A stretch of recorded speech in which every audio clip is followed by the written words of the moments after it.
Hello and welcome to another video here on Humble Unboxing. Today I'm going to be unboxing these Nectar sunglasses. Here you can see the specifications. It's called Shenandoah.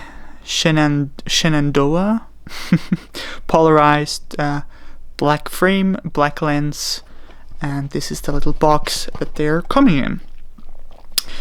I think you can buy them definitely on nectarsunglasses.com. I got them from somewhere else, but that doesn't matter. Let's go get into it. Let's get into it. I'm gonna open here. See, they come in a little box, that's a little pouch that says "Live the Sweet Life."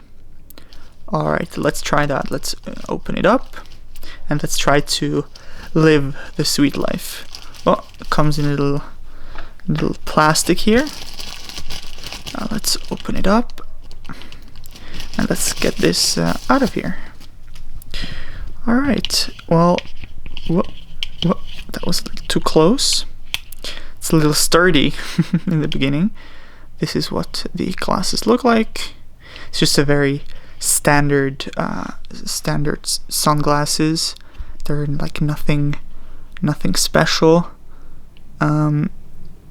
Yeah, so those are the Nectar,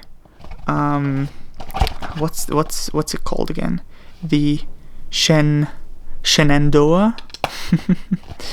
Anyway, I hope you enjoyed this video. If you did, please leave a like, and well, we'll see each other in another video. Thanks so much, and bye bye.